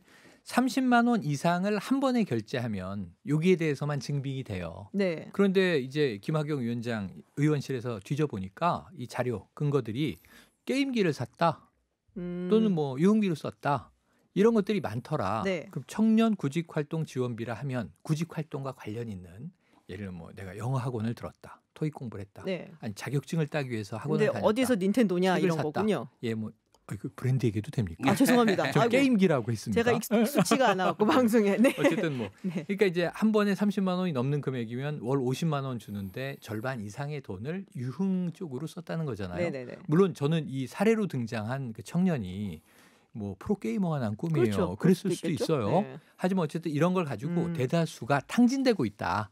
국민 세금을 청년 수당으로 주는데 네. 구직이라는 이 굳이 용도가 붙어 있는데 왜 이렇게 쓰는 것이냐? 근데 세금 제가 낭비 이걸 아니냐? 보니까 이런 얘기가 1,400여 나오는 건 거죠. 중에 44건 정도예요. 44건이에요. 맞아요. 네. 이제 이게 이제 맥락을 이해하는 게 중요한데 네. 이게 어떻게 이제 도입이 됐었냐면 이제 박근혜 정부 때 취업 성공 패키지라고 있었는데 네. 그 취업 성공 패키지라는 프로그램 자체가 지나치게 구직자의 이런 어떤 그 구직자의 이해를 반영하지 못하고 있었어요. 그러니까 이제 다양한 직업들 그리고 다양한 이해들이 있는 네. 거잖아요. 취업을 준비하는 사람들이. 그러다 보니까 경기도와 서울시가 청년수당과 청년배당이라는 이름으로 청년들에게 이제 어떤 생계비로 쓸 수도 있고 직간접 구직비로 쓸 수 있는 비용을 만들어요. 네. 그래서 그 당시 박근혜 정부랑 굉장히 다툼이 있었거든요. 그러다가 문재인 정부가 들어서면서 이것을 이제 국가적 차원으로 정책으로 만든 올린 거죠. 거군요. 네. 그 한마디로. 그리고 지금도 지역에서는 상당히 이제 이런 여러 가지 이름으로 청년 수당, 청년 배당, 뭐 청년 기본소득 이름으로 이야기되고 있어요. 근데 저는 기본적으로 청년들의 활동 중에 취업과 관련 없는 활동은 없다. 이게 기본적으로 차를 마시는 것도 그렇고 여기서 예를 들면 뭐 휴식을 위한 것도 그렇고 그런 것들이 직접 비용도 간접 비용도 그리고 생계비도 결국은 이 그 제도 안에 네. 그렇게 쓸 수 있도록 만들어 놓은 거예요. 그러니까 제도 좀 약간 자체가. 좀 그 폭을 좀 넓게 봐야 된다는 그렇죠. 말씀이신 그래서 거잖아요. 이제 지나치게 정부가 청년들의 취업을 위해서 돈을 주고 관리 감독하고 그리고 지나치게 까다로운 절차를 요구했던 그동안의 이제 성공 패키지를 이제 발전적으로 극복하고 네. 발전적으로 이렇게 진행되는 과정이에요. 근데 네. 저는 예를 들면 구더기가 생겼다고 해서 장을 못 담아야 되느냐, 장을 담지 말아야 되느냐 네. 이게 아니거든요. 그리고 올해 지금 처음 시도되는 거잖아요. 3월에 13,000명 정도를 뽑아서 지금 진행되고 있는 거거든요. 네. 올해 8만 명까지 뽑는다는 건데 길어졌어요. 예. 근데 결국은 이 과정을 네. 잘 모니터링하고 네. 좋은 방향으로 돌리려고 하는 의견이 중요한 것이지 한두 건에 그러니까 예를 들면 퍼센트로 따지면 1%도 안 되는 비용일 거예요. 네네. 그런 걸 가지고 이 제도 자체의 문제다라고 얘기하는 네. 건 좀 어불성설 같다라는 네, 생각이 듭니다. 청취자 의견 조금 소개를 해드릴게요. 평범함의 위대함님, 저희 아들 둘은 취준생 시절 서울시에서 하는 거 혜택 받았어요. 주 아이 취준생 시절 너무 힘들었는데 가뭄의 단비 같은 고마운 혜택이었습니다라는 의견도 있으셨고요. 또 해피 1000님은 조금 안 좋은 반대하는 의견이신 것 같아요. 청년들이 뭐 도박을 하고 여행한다 도박이 안 하겠죠. 여행한다고 해도 도박은 못 쓰게 돼 있죠. 네, 그렇게 함부로 쓰는 건 좀 그렇지 않냐라는 의견을 또 보내주셨습니다. 저희가 더 하고 싶은데요. 시간이 다 됐어요. 저런. 아니 저런. 도박 얘기가 나와서 저는 예. 한마디만 더 그 붙일게요. 업종에서는 쓸 수가 없습니다. 그러니까 이 계층을 보면 전 노인 문제 심각해요. 네. 그러니까 네. 노인을 두둔하려는 게 아니라 그리고 또 가장의 경우 육아 문제 심각해요. 예를 들면 나는 분유비를 아껴서 세금을 냈는데 그 돈을 청년 수당을 줬더니 청년들은 술을 마시더라. 전 청춘에 고민하고 술 먹고 차 먹고 뭐 게임기 사고 다 문제 없다고 보는 입장이지만 관리해야 돼요. 네. 방치하면 안 됩니다. 이게 또 30만 원 이하는 또 모르더라고요. 맞아요. 그거는 되더라고요. 소명이 안 되죠. 네. 굉장히 꼼꼼하게 관리되고 있어요. 이제 현금화할 수 없고 일단 클린카드의 특정 업종에는 결제가 안 되고 이게 상당히 꼼꼼하게 관리되고 있고 20일마다 구직 활동에 대해서 보고서를 내고 굉장히 꼼꼼하게 관리되고 네. 있는데 저는 아주 일부의 이 사례를 일반화하면 안 된다라고 일부 생각해요. 구더기를 걸러내자. 일부 구더기를 잘 걸러내야 된다. 마지막 청취자 네, 의견 하나만 더 소개해드릴게요. 아이님이네요. 저는 1이라고 읽을 뻔했어요. 네, 네, 아이님 보조금 받고 취직 안 해도 먹고 사는데 왜 취직을 해야 하느냐? 왜 돈을 주는가? 고기를 잡아주는 게 아니고 잡는 법을 가르쳐줘야 한다라는 말씀도 원칙적인 주셨습니다. 말씀이죠. 네, 뭐 잘들 저희 청년들 뭐 우리가 그래도 일단은 어른이잖아요. 성인들인데 잘 받아서 본인들의 취업을 위해서 잘 썼으면 좋겠습니다. 네, 오늘 여기까지 정리하겠습니다. 책임 있는 책임 뉴스 두 분 감사합니다. 최영희 시사평론가, 네, 김현석 고맙습니다. 산지대 네. 노래 교수였습니다. 네, 수고하셨습니다. 네, 감사합니다. 네, 불타는 금요일 밤 스포츠로 하나 되는 주민 스포츠 시간입니다. 한겨레 신문 김동훈 기자 오셨습니다. 안녕하세요. 네, 안녕하세요. 네, 그리고 일요신문의 이동섭 기자 함께하십니다. 안녕하세요. 네, 안녕하세요. 네, 먼저 쇼트랙 대표팀 이야기부터 먼저 해보죠. 네네. 또다시 논란에 휩싸였어요. 왜 이렇게 이 팀은 사고가 많은 것인지. 네, 폭행 사건 그렇죠. 작년에 심석희 선수 폭행 사건, 성폭행 사건 다 난리가 났었는데 이번엔 동성 간의 성희롱 사건이에요. 그래서 거기서 끝난 게 아니라 지금 대표팀 전부 다 네. 선수, 코치 전부 다 지금 퇴촌당한 거죠? 어떻게 된 그렇죠. 건가요? 지금 6월 17일에 네. 벌어진 일인데요. 암벽 등반 훈련 도중에 임효준 선수가 황대현 선수의 네네. 바지를 벗겨서 이제 성희롱 논란이 불거졌다라는 언론 보도가 일제히 나오기 시작했었습니다. 예. 왜 그런 거예요? 왜 그런 짓을 한 거예요? 일단? 사실 이 처음에 나온 네. 언론 보도의 내용을 제가 좀 정정하는 기사를 작성을 했었는데 사실 이게 암벽 등반 훈련이라는 게 실체가 없는 훈련이었거든요. 원래 그 훈련 코스가 없는 거예요? 예, 암벽 등반 훈련이라는 훈련 코스 자체가 없었고 제가 취재를 해본 결과 이 스케이팅 훈련하고 지상 훈련이 두 가지 카테고리가 네네. 있습니다. 근데 스케이팅 훈련에서 지상 훈련으로 이제 넘어가는 과정에서 이제 이동 시간을 부여해 주게 되는데 네. 그 이동 시간에서 이제 선수들끼리 어떻게 보면 시간이 뜬 상황에서 함께 장난치고 논 거예요? 장난치고 놀다가 그런 일이 발생한 것으로 지금 취재 결과는 그렇게 나와 있고 조금 다른 팩트라고 예. 한다면은 암벽 등반 훈련을 했던 도중은 아니었고 예. 이제 그 코스가 있는데 거기서 이제 훈련 도중에 잠깐 쉬는 시간에 장난을 치다가 일어난 일이었다는데 어쨌든 바지를 벗긴 건 맞는 거잖아요. 예, 그렇죠. 그러니까 네. 한 2m 정도 떠 있는 상황에서 임대현 선수가 선배거든요. 그러니까 잠깐 말씀드리면 임대현 선수는 이제 임효준 선수는 죄송합니다. 23살 96년생이고요. 황대현 선수가 99년생 20살인데 한국 최대 선후배예요. 네. 그러니까 평소에도 잘 아는 사이인데 그 암벽이라는 게 사실 이제 이 벽에 이렇게 붙어 있는 거기서 이제 황대현 선수가 한 2m 정도 위에 제가 있는 그거 해요. 상황에서 잘 알아요. 예. 클라이밍 해요. 네. 밑에서 이제 바지를 벗겼다는 네. 건데 이제 해명은 임효준 선수 측 해명은 그러니까 반쯤 바지를 내렸고 엉덩이가 반쯤 보였고 성기가 노출된 건 아니다. 아니 그거는 그러니까 그것도 이제 나중에 말씀드리겠지만 좀 해명 과정에서도 상당히 그 해명을 했는데 그게 또 문제가 됐던 거죠. 근데 어쨌든 이 쇼트트랙 대표팀을 오래 같이 했고 또 대학 선후배이기 때문에 이 상하 관계인 건 맞죠. 네. 예. 그렇죠. 제가 여기서 또 취재하면서 네. 이게 지금 이야기가 여기서 나오는 게 다르고 저기서 나오는 게 좀 다르거든요. 그러니까 저는 현장 목격자한테 직접 들은 이야기로는 2m 올라간 것까지는 아니다라고 얘기를 했었거든요. 예를 들어서 지금 서로 장난을 치다가 이 네네. 사전의 상황이 어떤 상황이었냐면은 임효준, 황대현 선수를 포함해서 다른 여자 선수가 같이 이제 장난을 치고 있었던 상황이라 그래요. 그래가지고 모든 선수가 서로 그 세 선수가 서로의 엉덩이를 이렇게 터치하는 듯한 장난을 치다가 잠깐 장난이 그렇게 소강 상태로 접어드는 과정이 있잖아요. 네. 그 과정에서 이제 황대현 선수가 암벽을 한두 걸음 정도 올라갔는데 그 상황에서 임효준 선수가 바지를 내렸다 이런 이야기. 근데 상황이 어떻든 간에 본인이 수치심을 느꼈으면은 그건 명백하게 잘못한 거고 그 부분에 대해서는 자기가 잘못을 했다. 사과, 진정성 있게 하는 게 맞잖아요. 근데 여기서 되게 희한한 건 왜 전원 다 퇴촌을 시켰냐는 부분이죠. 어느 그 팀도 어느 종목도 이런 적은 없었다면서요. 그렇죠. 이게 사실 관리 책임은 저는 크다고 생각해요. 네. 이게 훈련 시간이에요. 훈련 커리큘럼 상으로는 훈련 시간이고 근데 훈련을 하지 않고 있었고 그리고 그 자리에 지도자는 없었고 네.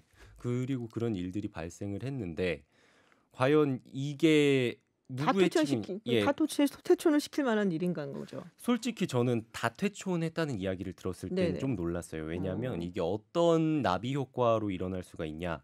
어떤 사람이 부조리한 일을 이제 신고할 그런 환경 자체를 막아놓는다. 그런 걸로도 볼 수가 있거든요. 네네네. 예를 들어서 어떤 일이 벌어졌는데 야 이거를 네가 잃으면 우리 다 퇴촌당해. 이런 사례를 남겼기 때문에 사실 그런 부분에 있어서는 약간 대한체육회가 좀 과도한 조치를 취하지 않았나 그런 시각도 존재하고 있습니다. 조금 덧붙이면은 그러니까 일단 인권에 대한 감수성 자체가 선수들도 부족했고 그리고 이 임효준 선수의 그 가해자 쪽의 소속사도 아까도 말씀드렸지만 해명이 적절치 않았다라는 부분들 이런 데 대해서 상당히 좀 그 비판받아 마땅하고요. 또 하나는 좀 전에 말씀하셨지만 이 전원 퇴출이라는 것 대표팀에 좀 쇼트트랙이 남자 6명, 남자 8명, 여자 8명, 16명의 선수가 있고 코스팅 스텝까지 있는데 앞서 이 기자 말씀하신 대로 그 이동 과정에서 이제 쇼트트랙은 빙상 훈련이 있고 또 지상 훈련이 있는데 네네. 그 이동 과정에서 정식 훈련이 아니고 거기서 이제 3명의 선수만이 있었을 때 벌어진 상황이라면 연대 책임을 질 일은 없는 거죠. 그렇죠. 예, 가해자만 사실 벌 받으면 되는데 전원 퇴출을 내림으로써 피해자가 또 다른 어떤 심리적 압박을 당한다는 거죠. 나 때문에 네. 전부 다 이렇게 피해를 보는구나라는 그렇죠. 것. 예. 예전에 사실은 이 빙상 연맹이 문제가 많았잖아요. 특히 네네. 심석희 선수 사건 나고 그렇죠. 그리고서는 그런 얘기가 있었거든요. 대한체육회가 연맹 해체한다. 예. 네. 근데 그때 들었던 얘기들이 뭐냐면은 예전 이제 쇼트트랙 선수들한테 이렇게 되면은 이제 그 뭐 문제 제기를 하는 사람들, 심석희 그렇죠. 선수는 이런 사람들이 그 심리적인 압박을 너무 많이 받게 된다는 거예요. 예. 너 때문에 우리 지금 연맹 해체되고 선수권 대회 나가야 되는데 못 나가고 이렇게 된다. 비슷한 경우가 올 것 같아요. 이렇게 그렇죠. 되면은. 그리고 사실 뭐 전에 있던 빙상연맹 관련 여러 논란을 말씀하셔서 그런데 그런 논란의 관리 책임은 사실 대한체육회가 지고 있거든요. 그렇죠. 대한체육회 입장에서는 빙상연맹을 뭐 해체를 한다고 가정하면 가장 편하고 단순한 조치예요. 하지만 그 이면에서 상당히 불합리한 일들이 많이 일어날 수 있다는 네네. 이야기죠. 상당히 그렇구나. 어떻게 보면 단순한데 앞으로 여러 가지 문제점을 또 야기할 수 있는 그런 파트라고 저는 생각하고 있습니다. 그렇군요. 네. 아, 참 속상한데 이게 동계올림픽에서 진짜 효자 종목이잖아요. 쇼트트랙은. 근데 그렇죠. 왜 이렇게 사건 사고가 많은지. 그래서 엘리트 체육이 문제다. 혹은 심지어 그런 얘기도 하시는 분들도 있어요. 그 선수촌에 다 넣어놓고 예. 훈련식 이런 거 그만해라. 뭐 이런 얘기도 나오고 그랬어요. 제가 예전에 2006년 토리노 동계올림픽 앞두고 새벽에 네. 한번 취재를 간 적이 있었는데요. 뭐 정말 겨울에 해도 뜨기 전에 새벽 6시부터 이 어린 선수들이 나와가지고 훈련을 해요. 입에선 허연 그 입김이 나오면서 하는데 정말 그런 말씀하신 대로 이렇게 그 메달 지상주의, 정말 성적 지상주의에 매몰돼가지고 어떤 인성이나 지성 교육은 좀 제대로 이루어지지 않는 게 아닌가 하는 생각이 들 정도로 그 당시에 제가 느꼈던 것은 그 나중에 이제 안현수 선수 파벌 문제로 불거졌지만 네네. 남자 선수 5명, 여자 선수 5명이 남녀가 따로 훈련하는 게 아니라 A 코치 밑에서 남자 선수 4명, 여자 선수 2명. B 코치 밑에서 남자 선수 1명, 여자 선수 3명 이렇게 훈련을 하고 있어요. 그게 뿌리 깊은 파벌, 한체대파, 비체대파, 비한체대. 그래서 한체대 출신 코치 밑에서는 이렇게 훈련을 받고 비한체대 코치 밑에서는 그렇게 받고 이것이 근데 그때 토리노 동계올림픽에서 굉장히 우리가 성적이 좋았거든요. 그래서 그렇죠. 묻혀졌다가 안현 선수가 이제 그 이른바 이제 왕따 논란 이러면서 이제 불거진 것이죠. 그 문제가.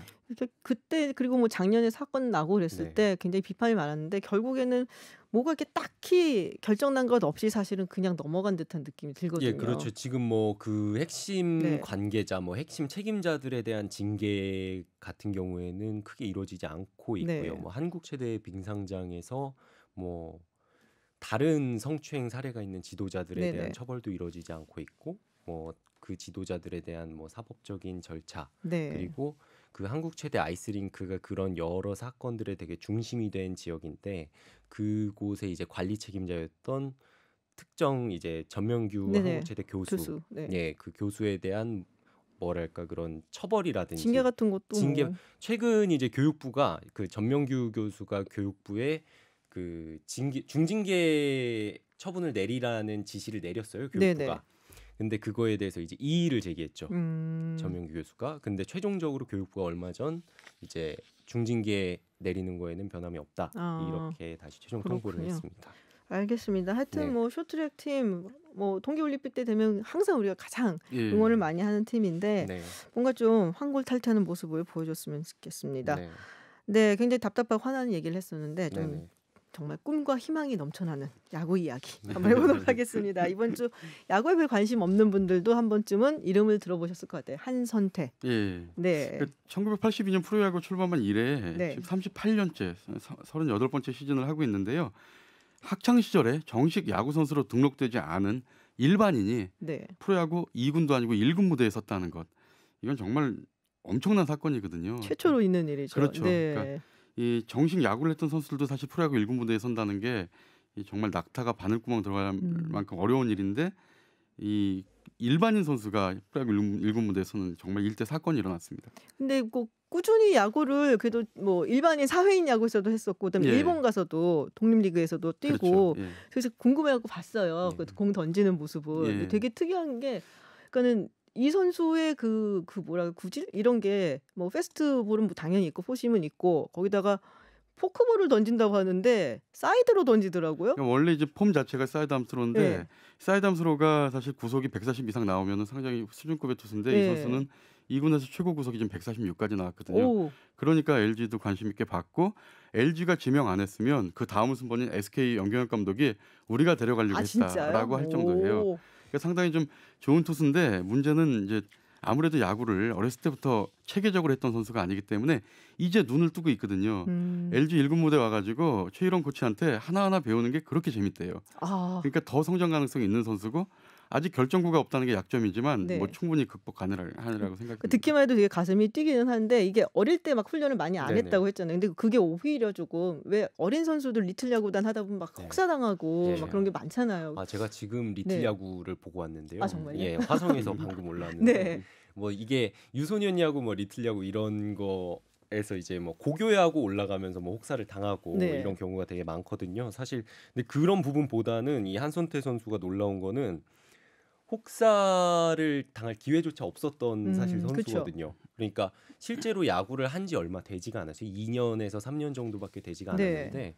이 선수가 1군 마운드에 올라가서 지금 수준급의 투구를 보여줬다는 거에 상당히 많은 야구 팬들이 뭔가 좀 고무적인 반응을 보이고 있고 그리고 이 선수가 올 시즌 퓨처스 리그에서 2군이거든요. 퓨처스 리그가. 네. 퓨처스 리그에서 평균 자책 0.36을 기록했어요. 25이닝 동안 1점만을 내준 거예요. 근데 사실 이 선수가 선수 출신이었다면 벌써 1군에 올라왔어도 남을 성적이거든요. 근데 그렇죠. 사실 야구계가 좀 보수적인 부분이 있다 보니까 써도 될까 말까 하다가 이제 써봤는데 네. 굉장한 성과를 올린 거라고 볼 수 있습니다. 그 중간 게트로 쓰고 있는 거죠 지금은. 예, 그렇죠. 그러니까 네. 사실 패전 처리인데요. 2경기 등판을 했지만 2경기 다 LG가 지고 있는 상황에서 올렸거든요. 근데 네.